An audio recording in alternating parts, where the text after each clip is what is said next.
আজ মুরগির মাংসের রেসিপি নিয়ে ভিডিও। তো সুপ্রিয় দর্শক, আসসালামু আলাইকুম। আমি আব্দুর রাজ্জাক আজ আবারও নতুন একটি রেসিপি নিয়ে আপনাদের সামনে হাজির হলাম।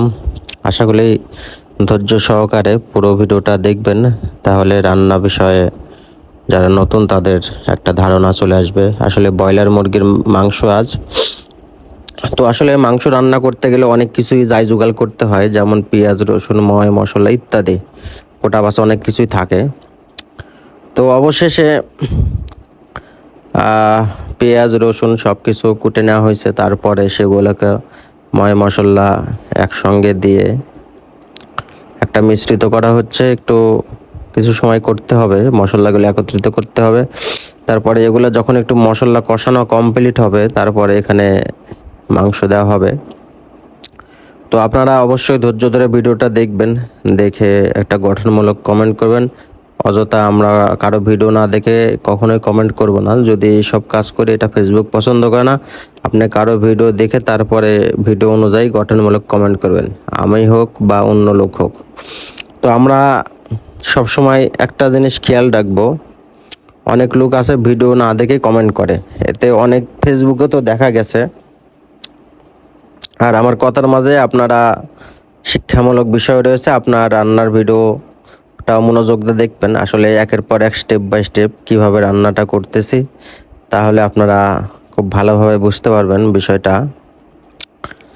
আর আমাদের যারা আমরা ভিডিও বানাই বা যারা ফেসবুকে কাজ করতেছেন, নতুন বা পুরাতন, যারা বড় আইডি, তারা তো আমাদের কখনোই সাপোর্ট করে না। যারা আমরা ছোট ইউজার রয়েছি, আমরা একে অপরের ভিডিও ভালোভাবে দেখব এবং সুন্দরভাবে গঠনমূলক কমেন্ট করব। যদি আপনি কারো ভিডিও দেখেন অথচ ভিডিও না দেখে কমেন্ট করেন, এতে কিন্তু তার কোনো ক্ষতি নাই, আপনার নিজের আইডির ক্ষতি আছে। তো আপনারা দেখেন, রান্নার এক অংশে আমি চলে এসেছি। প্রায় মশলা কষানো শেষ, মুরগির মাংস রান্না করাও কমপ্লিট।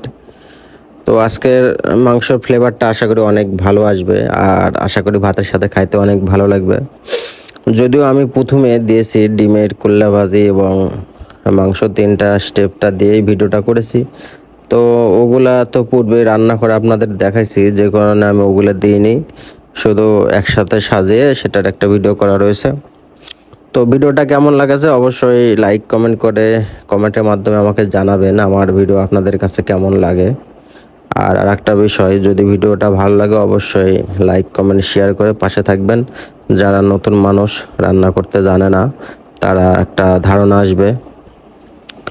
তো কথা না বলি, আপনারা সকলে ভিডিওটা মনোযোগ সহকারে দেখেন, তাহলে সব কিছু জানতে ও বুঝতে পারবেন। ভালো থাকবেন, সুস্থ থাকবেন। আসসালামু আলাইকুম।